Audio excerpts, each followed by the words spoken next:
From the block to the hood table, yeah, yeah, yeah. Pull up on the line, we able. Let's go, let's go. Let's run this show, come through. You already know, we the best. You already know. Let's go. From the block to the hood table, let's go, let's go. The Sunday show, come through.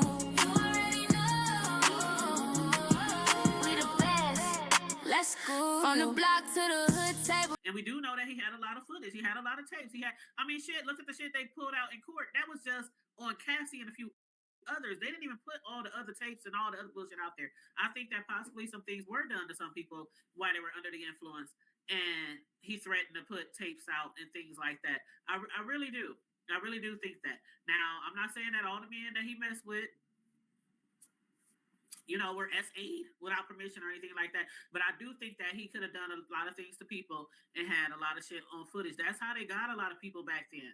They would film you. He filmed everything. Just like R. Kelly, he filmed everything. So I wouldn't put it past him that he filmed. Like we hear. They still do hood table. It's even worse now. You know how much hidden shit be in houses and out front in houses and teddy bears and all kind of shit, like bathrooms, like for real, man. Like motherfuckers just own it, like they own some other shit. So if a motherfucking look at how these motherfuckers act on here, bro. Like you call somebody or whatnot, they recording you. I don't even know how to do that shit. I actually want to ask them, like, how the fuck do y'all do that? What is the app? What the fuck? Like, how do you hear a beep or anything going off? I mean, because it's just crazy. Like y'all be on it, but they got so much shit going on, man. They recording everything hood table. You can't put nothing past nobody. I ain't gonna lie, Riz. There's been a couple of times in my lifetime where I've been at some guy's house and you know what, and I'll be looking around.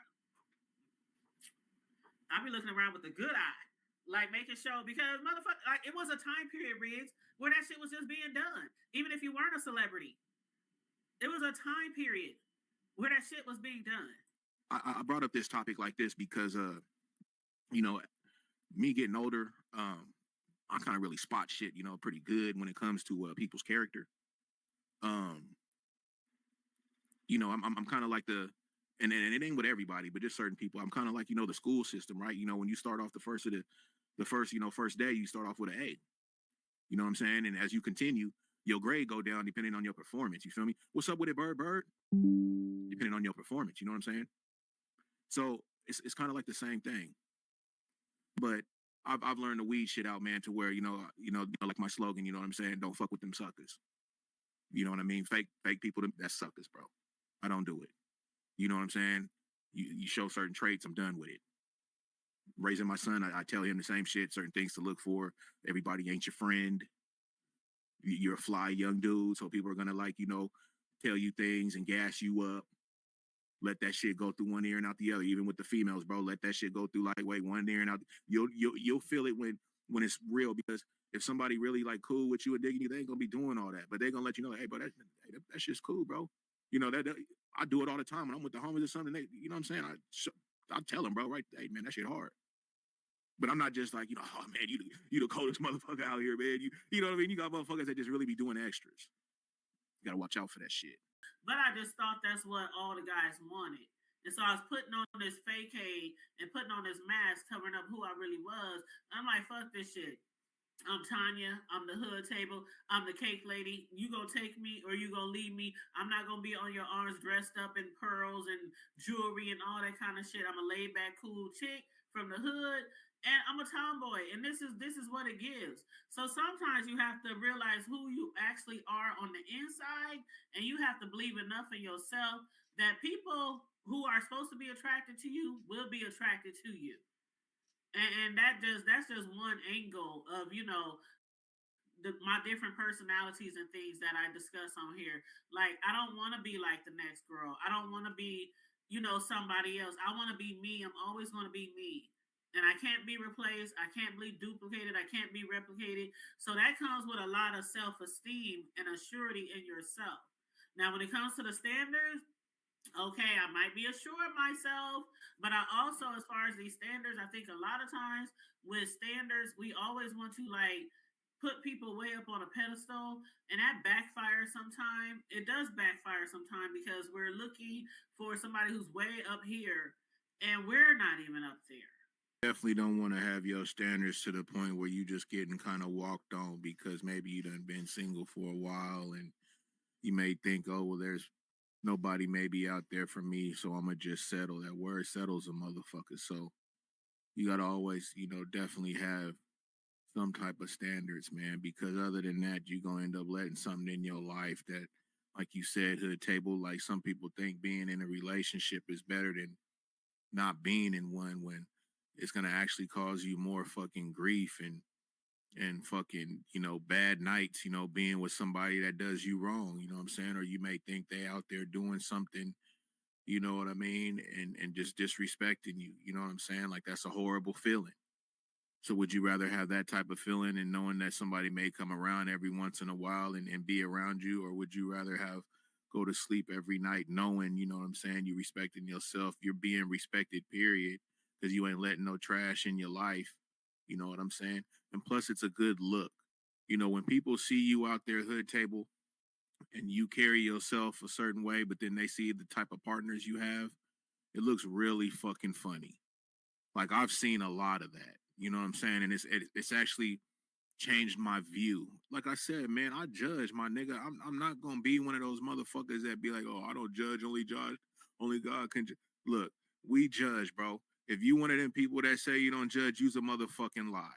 And my perfect example is let you be at a stoplight and you see a motherfucker in the city, you know what I'm saying, take a shit right there on the side of the building in front of God and everybody. And you tell me if you didn't judge that motherfucker for doing that. Period. Not all the time, but every now and then we do tell you guys if y'all want us to speak on a particular topic, please feel free to let me or Riggs know. Maybe we can incorporate it into a show. So this topic was presented to us a few days ago, and we was like, okay, well, we'll discuss it. And as some of y'all might can gather, it did come from somewhere in this area of YouTube where the topic derives from. But I was like, yeah, we'll discuss it. Why not? We discuss relationships and shit all the time. When it comes to businesses, especially if you're running your own business, I know sometimes a business is 24/7, 25/8, 365. So I can certainly understand the need to sometimes talk later on in the day with your co-partners, business partners, whatnot. But when it comes to business hours, even if it's your actual business, like you're not working for a company you got to report to someone else at work. It's not somebody who's a co-worker who works with you, but it's actually your own company.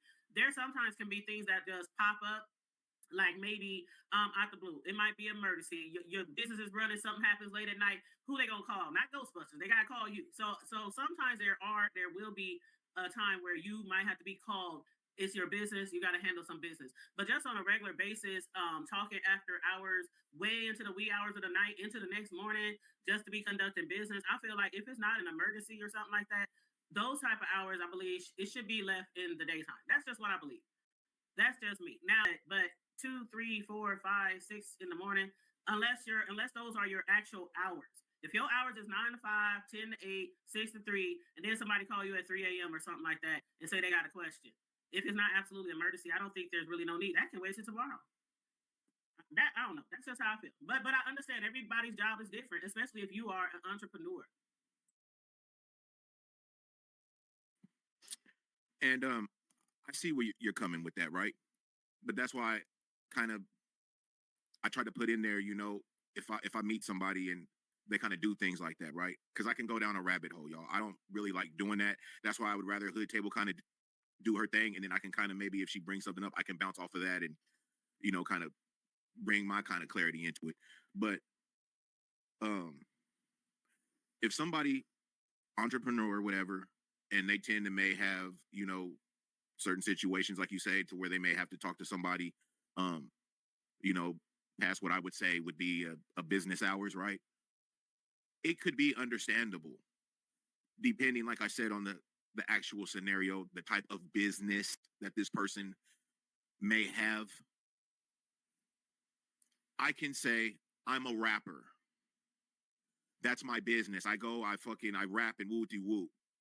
So I have to, and this is an opposite sex, y'all. We got to remember this. It's opposite sex. So I sometimes, late night, have to, maybe do a show maybe out of town or something or whoopty whoop. It could be true, but that would be on her to be like, I can probably deal with that, like I said, or nah, I ain't with that shit. Because again, y'all, the other person's mind can wander. I have to take that under consideration. You know what I'm saying? I'm speaking broadly with that. That it can happen. Because I've told y'all before, there's people that their self-esteem may not be as high. People do that, y'all. It's a fact. Men and women. You know what I'm saying? You can see it. You've seen people out there where it's like, wow, you know what I'm saying? Why do you let that shit fucking happen? Why do you don't see it? You don't, like, I know y'all have seen that shit. Family member, close friend, some shit, a situation, maybe yourself. But I'm just saying. So that's why I kind of speak broadly like that for the people that may be like that. That's why I like to open up the panel for people to come up, man. It's a discussion. But I just know how I would be about it. I'm speaking for self. That's why I'm so appreciative of Hood Table, because for one, she's a woman and she can give her perspective. You see what I'm saying? So I can definitely understand certain situations, HT, to where you're an entrepreneur or whatever, you may have to take certain calls, do some calls, whatever. Sometimes that can be fine because, again, it depends on what kind of position you may have in your business. And what I mean by that is the level of your business. There's levels to this shit. That's why I said a rapper. Because when I say a rapper, y'all, I'm not signed. I'm just, hey, I do shows. I go to the studio. I'm just using that as an example. Because in real life, I was a part of that world and I knew motherfuckers like that's what they would run to their chick. I don't just say things to say them. That's why I use the rapper as an example, y'all. I always have to put something in there to where, like, I'm not just talking out of my ass. You know what I'm saying? Like, I'll never do it to y'all. I've told y'all that. But that's what I'm saying. Like, it's true. And sometimes I would just be like, damn, it could be the partner. And it's like, damn, she go for that type of shit, though? Hey, more power. But I know the type of woman that I would probably be dealing with wouldn't go for that. I could not believe when I saw this fucking video. This is them right here. That ain't no 21-year-old and a 13-year-old. What is a 13-year-old doing that stuff anyway? His little butt would be in trouble and she'd be in prison, or I would be. One of the two. Well, she definitely got locked up because when she went live, not only did she go live, but she called the cops and she dared that bitch to go out the door. While they was waiting on the cops, she kept saying, "Let me out." But the funniest part to me was when she was like, "Get your mama, man, get your mama." Like, the 13-year-old boy didn't look like he could do something with his mama. But you're literally telling a little child, because he's 13, he's still a child, to get your mama. But that's her right here. This her looking stupid. I think what Mr. Austin is saying is why they made it easier laws for the women than the men. I have no idea because I have no idea, but that's a good question because even with the $10,000 bond, I thought that was kind of low. It was really low, in my opinion. And I bet they were going, "Oh yeah, he a 13-year-old." No, that's sick. And first off, the woman who sleep like that's. Do you realize his nuts ain't even dropped yet? Like, you realize it's a baby. You get what I'm saying? Like Mr. Riggs. Well, the thing is when it comes to men in that type of situation, right? Just like we just seen with old boy that we did the follow up and he ended up getting unalived, and I told y'all I would hope they would take care of business within a month or so when dude hit the yard. You know what I'm saying? I said that it's on record, and they did what they were supposed to do. It sounds crazy like it sounds, y'all, but that's what it is. So if it was a man doing this shit, same story. Him going in there with the 10,000 bond, whatever, I gives a fuck about that. Yeah, that's just low, but they gonna handle business. Women, they don't do the same thing how men take care of business. That's the difference that I can definitely say. You know what I'm saying? Like, she can go and do her time or whatnot. She don't really got to worry about a woman trying to, unalive her because of her charge or anything like that. Maybe looked upon a certain way, but it's not holding the same type of weight as if it was a man. I don't know if that's maybe what he meant by that. I think that's what he meant, Ray. That's what I could definitely say. But she was definitely out of line. I'm surprised the mom didn't put. And again, y'all, my people's hands, feet, and everything would have been put on that lady. And I gotta agree with what Mel was saying. She does not look 21 years old. If she is, she's very, very rough for her age. You know what I'm saying? Like she's living a hard life. But regardless of 21 or whatever she is, to be fucking around with a 13-year-old and be bold enough to be in his room is bananas, y'all. People get unalive for littler things than that. Like I don't know where these people's heads are at, to be honest with you, doing these things. They're moving fucking out of control. They're not meeting the right people. To the table, I fuck with you like a motherfucker. But this thing with this dude and all this type of shit, I'm the type of motherfucker, look, I know what the fuck I'm dealing with.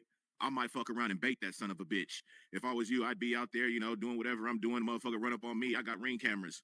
I may fake some bullshit. Man, get your hands off me. What the fuck you pop? You know what I'm saying? Like, I'm just saying, man. I'm just saying, that's just the type of shit, you know, I'm nigga, get to playing, we gonna play. Man, if we gonna play the game, we gonna play the motherfucking game. But besides that, you know what I mean? Like, that lady is completely out of pocket. And that $10,000 bond shit, man, that's a no-go. I hope that, you know, the lady, you know, got, you know, family members that, you know what I'm saying, might want to go ahead and touch her up a little bit. And it may sound crazy, y'all, because we on air. I'm not really trying to put out there with violence and everything. But if we're going to keep it real, I'm going to keep it real on my end, man. I mean, that's just kind of, I'm not perfect. That's the kind of shit I would lightweight be on, y'all. I'm not going to lie to you. You know what I'm saying? If it was in my family and the same situation was going on, I'm going to handle it a whole different type of way, y'all. You know what I'm saying? I'm not going to sit up here and tell y'all, hey, whoop-de whoop. And I'm not, you know, because I know right from wrong too. But life is full of choices, right? And that would be the motherfucking choice I would make.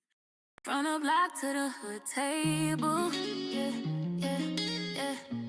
Pull up on the line, we able.